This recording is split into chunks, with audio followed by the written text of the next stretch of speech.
विद्यार्थी मित्रांनो, आज आपण पृथ्वीवरील जी खंड आणि महासागर आहेत त्या खंड आणि महासागर निर्मितीच्या बाबतचा जो सिद्धांत आहे, खंड व महासागर निर्मितीचे सिद्धांत अर्थात वेगनर्स ड्रिफ्ट कॉन्टिनेंटल थिअरी, वेगनरचा खंडवहन सिद्धांत, या ठिकाणी पृथ्वीवरील खंडविभाग आणि महासागर यांची आकृती आणि स्थिती जी आहे ती अपरिवर्तनीय असावी असे प्राचीन काळी अनेक विद्वानांचे मत होते. परंतु इसवी सन 1858 मध्ये फ्रेंच शास्त्रज्ञ स्नीडर यांनी भूखंड व महासागर यांच्या स्थितीमध्ये नेहमी परिवर्तन किंवा बदल होत असून त्यांची स्थिती व आकृती ही कायम नसावी असे मत त्या ठिकाणी मांडले. मग खंड आणि महासागराच्या निर्मितीच्या बाबतची ही जी संकल्पना आहे ही जरी सर्वात प्रथम स्नीडर यांनी मांडली असली तरी या स्नीडरच्या म्हणण्याकडे फारसे कुणी लक्ष दिले नाही. आणि म्हणून खंड आणि महासागर निर्मितीच्या बाबत एक 50 वर्षाच्या कालखंडामध्ये कोणत्याही स्वरूपाचं अध्ययन त्या ठिकाणी केलं गेलं नाही. मात्र नंतरच्या काळामध्ये टेलर असेल, वेगनर असेल, फिशर असेल किंवा किंग असेल, या अनेक शास्त्रज्ञांनी, विद्वानांनी त्या ठिकाणी या स्नीडरच्या कल्पनेचं त्या ठिकाणी समर्थन केलं. आणि मग ज्या पूर्वीच्या खंड आणि महासागराबाबतच्या ज्या संकल्पना होत्या त्या आपोआप लोप पावल्या.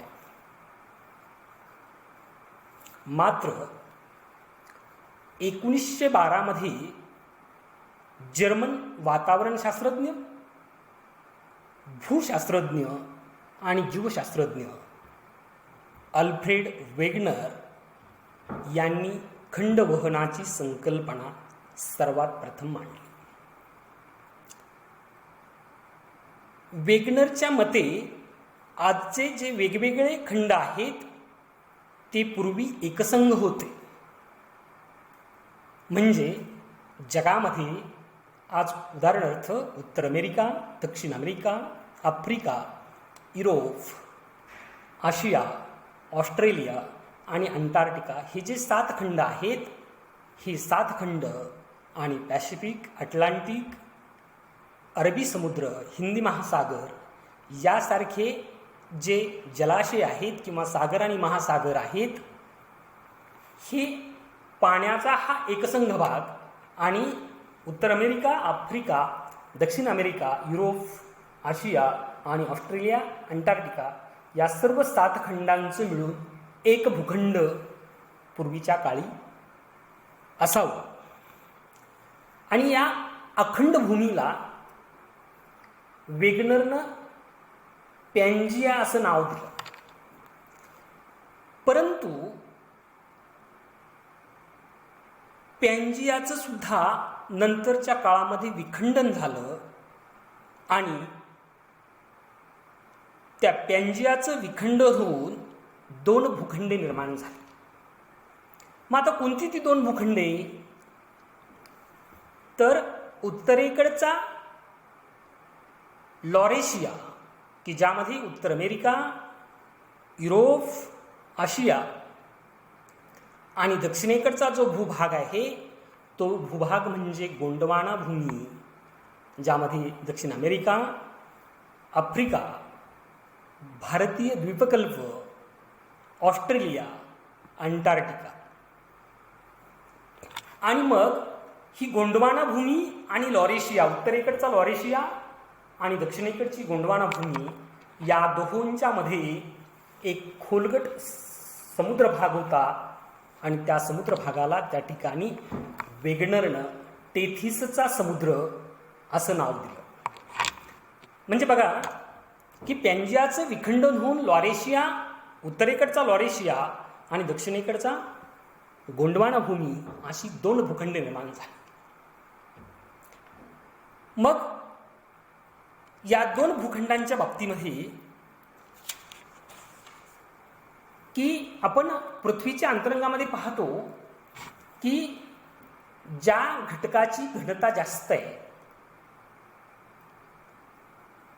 त्या जास्त घनतेच्या वरती कमी घनतेचे पदार्थ हे तरंगत असतात. जसं उदाहरणार्थ पाण्यामध्ये एखादा लाकडी ओंडका किंवा तराफे हे एकमेकावरती तरंगत असतात आणि ते त्या ठिकाणी प्रवासही करत असतात. त्याप्रमाणे या खंडांचंही झालं असावं असं वेगनरचं स्पष्ट मत आहे. आणि म्हणून हे लॉरेशिया आणि गोंडवाना या दोन भूखंडांचे विखंडन होऊन उत्तरेकडे उत्तर अमेरिका, युरोप आणि आशिया, तर दक्षिणेकडे दक्षिण अमेरिका, आफ्रिका, ऑस्ट्रेलिया आणि अंटार्क्टिका ही सर्व भूखंडे एकमेकापासून दूर गेली असावीत असं वेगनरनं या ठिकाणी स्पष्ट केले. मग हा जो सिद्धांत आहे हा सिद्धांत फक्त भूखंडांच्या बाबतीतच लागू पडतो का असा एक प्रश्न तुमच्या मनामध्ये निर्माण होईल. परंतु वेगनरच्या मताप्रमाणे हा फक्त भूखंडांच्या बाबतीत लागू पडतो असे नाही, तर तो पर्वतांच्या बाबतीतही लागू पडतो. आणि म्हणून वेगनरच्या या सिद्धांतानुसार की पृथ्वीच्या पृष्ठभागामध्ये घडणाऱ्या ज्या भूहलचाली आहेत त्या भूहलचालीमुळे आफ्रिका आणि युरोप यांच्या एकमेकाकडे सरकण्यावरून मधून त्या ठिकाणी युरोपमधील उराल पर्वत किंवा आल्प्स पर्वत यांची निर्मिती झाली. त्याचबरोबर उत्तरेकडचा सायबेरिया आणि दक्षिणेकडील भारतीय उपखंड यांच्या दबावामुळे, यांच्या रेट्यामुळे त्या ठिकाणी टेथिस नावाच्या समुद्राच्या जागी आजचा जो अर्वाचीन पर्वत आहे तो म्हणजे हिमालय, त्या हिमालयाची निर्मिती त्या ठिकाणी झालेली आपल्याला दिसून येते. आणि म्हणून वेगनरचा हा खंडवन सिद्धांत हा फक्त भूखंडांच्या बाबतीत लागू पडतो असं नाही, तर तो पर्वत श्रेण्यांच्या बाबतीत सुद्धा लागू पडतो. जसं हिमालय, आल्प्स आणि उराल पर्वताच्या बाबतीत झालं त्याचप्रमाणे उत्तर अमेरिकेमध्ये रॉकीज, दक्षिण अमेरिकेमध्ये अँडीज या संपूर्ण अर्वाचीन पर्वतश्रेण्या ज्या आहेत त्या अर्वाचीन पर्वतश्रेण्यांची निर्मिती ही या भूखंड हालचालीतून निर्माण झाली असं या ठिकाणी स्पष्टपणे मत अल्फ्रेड वेगनर याने नोंदवलेलं आहे. मग या खंडवहन सिद्धांताच्या बाबतीमध्ये जेव्हा या पर्वतश्रेण्यांचं उदाहरण किंवा या खंडांचं विखंडन यामधून हा जो सिद्धांत आहे तो वैज्ञानिकतेवर आधारलेला सिद्धांत आहे, तो निरीक्षणावरती आधारलेला सिद्धांत आहे. आणि म्हणून या सिद्धांताच्या पुष्टीसाठी वेगनरनं काही पुरावे त्या ठिकाणी दिलेले आहेत. वेगनरने या सिद्धांताच्या सत्यतेसाठी मांडलेले जे पुरावे आहेत ते पुढील प्रमाणे. नंबर 1, भौगोलिक पुरावा. आता या ठिकाणी भौगोलिकदृष्ट्या खंडांचे आकार व रचना जर आपण लक्षात घेतल्या तर पूर्वी ही संपूर्ण भूखंडे एकसंघ होती, ज्याला आपण जिग्स्वा फिट असं म्हणतो. ती अशी एकसंघ असल्याचे आपल्याला दर्शवितात. मग त्यासाठी काही पुरावे त्या ठिकाणी वेगनरनं दिलेले आहेत. उदाहरणार्थ, दक्षिण अमेरिकेची पूर्व किनारपट्टी आणि आफ्रिका खंडाची पश्चिम किनारपट्टी या दोन किनारपट्ट्यांचं जर आपण सूक्ष्म निरीक्षण केलं तर त्या ठिकाणी त्या दोन्ही किनारपट्ट्या एकमेकामध्ये तंतोतंत सामावू शकतात, जुळू शकतात. नंबर 2, दक्षिण अमेरिकेमधील ब्राझील देशाचं जी किनारपट्टी आहे, ज्याला आपण ब्राझीलचं भूशिर म्हणतो, ते आणि आफ्रिका खंडातील गिनीचं आखात हे एकमेकामध्ये एक तंतोतंत किंवा एक संघ बसू शकतात. त्याला जिग्सॉ फिट असा शब्द वेगनरनं त्या ठिकाणी वापरला. मग हे फक्त आफ्रिका आणि अमेरिका खंडाच्या बाबतीतच लागू पडतं का? तर त्यांचा पुढचा मुद्दा असा आहे की संपूर्ण भूखंडांचा विचार आपण जर केला, त्यांच्या किनारपट्ट्यांचा आपण विचार केला, तर त्या ठिकाणी अनेक समुद्रकिनारे हे एका देशाचे समुद्रकिनारे हे दुसऱ्या देशांच्या किंवा खंडांच्या समुद्रकिनाऱ्याशी मिळते जुळते आहेत. आणि म्हणून या भौगोलिक पुराव्याच्या आधारावरती वेगनरचा हा खंडवहन सिद्धांत पूर्वी एकच भूमी असल्याचं किंवा त्याचं नंतर विखंडन होऊन त्यांचं स्थानांतर झाल्याचं आपल्या निदर्शनास आणून देतात. वेगनरनं दिलेला दुसरा पुरावा आपण जर बघितला तर तो म्हणजे भूगर्भशास्त्रीय पुरावा. आता भूगर्भशास्त्राच्या दृष्टिकोनातून जर विचार केला तर अटलांटिक किनाऱ्याच्या दोन्ही बाजूच्या प्रदेशात बरेच साम्य आढळते. म्हणजे उत्तर अमेरिका आणि युरोप, अर्थात उत्तर अमेरिकेची पूर्व किनारपट्टी आणि युरोपची पश्चिम किनारपट्टी, दक्षिण अमेरिकेची पूर्व किनारपट्टी आणि आफ्रिकेची पूर्व किनारपट्टी, या किनारपट्ट्यांचा आपण जर विचार केला तर युरोपातील पुरातन आणि मध्यकालीन पर्वत श्रेणींची जी रचना आहे ती रचना व क्रम हा उत्तर अमेरिकेतील संयुक्त संस्थांच्या पूर्व भागात आढळतात. त्याचप्रमाणे दक्षिण आफ्रिका व दक्षिण अमेरिकेची किनारपट्टी लगतच्या भागातील भूरचनेत सुद्धा आपल्याला सारखेपणा आढळतो. त्यानंतरचा वेगनरनं दिलेला तिसरा जो पुरावा आहे तो म्हणजे पुराजीव विज्ञानविषयक पुरावा. अर्थात मी सुरुवातीलाच म्हटलं की वेगनर हा वातावरण शास्त्रज्ञ होता, जीवशास्त्रज्ञ होता, त्याचबरोबर भूशास्त्रज्ञ होता. आणि म्हणून या पुराजीव विज्ञानविषयक पुराव्यामध्ये जेव्हा वेगनर जीवशास्त्राच्या संदर्भानं संशोधन करत होते तेव्हा अनेक किनारपट्ट्यांच्या भागामध्ये वेगनरनं जे फॉसिल फ्युएल्स आहेत किंवा त्याला आपण जीवाशेष म्हणतो, पुरातन जीवाशेष म्हणतो, ते पुरातन जीवाशेष मग ते प्राण्यांचे असोत अगर वनस्पतींचे असोत, त्यामध्ये अनेक किनारपट्ट्यांवरती त्याला सारखेपणा आढळला. याचा अर्थ असा की पूर्वी ती भूमी एकसंघ होती आणि म्हणून एकाच जातीचे किंवा स्पेसीजमध्ये त्या ठिकाणचे प्राणी आणि वनस्पती आपल्याला आढळतात. हे त्या ठिकाणच्या जीवाशेषावरून म्हणजेच अर्थात पुराजीव विज्ञानविषयक पुराव्यावरून आपल्याला स्पष्ट होते. नंतरचा पुढचा जो पुरावा वेगनरनं त्या ठिकाणी मांडला तो म्हणजे जीवविज्ञानविषयक पुरावा. बघा की निसर्गामध्ये प्रत्येक सजीवामध्ये एक नॅचरल टेंडन्सी असते, त्याला आपण नैसर्गिक प्रवृत्ती असं म्हणतो. एखाद्या समूहाची किंवा एखादी जीवाची एखादी पिढी ज्या पद्धतीने मार्गक्रमण करते त्याच पद्धतीने त्यांच्या मागच्या पिढ्या ह्या मार्गक्रमण करत असतात. एक उदाहरण म्हणून आपण जर बघितलं की विशिष्ट कालखंडामध्ये विशिष्ट भूप्रदेशावरती दूरवरून त्या ठिकाणी प्राणी किंवा पक्ष्यांची स्थलांतरे होताना आपल्याला दिसतात.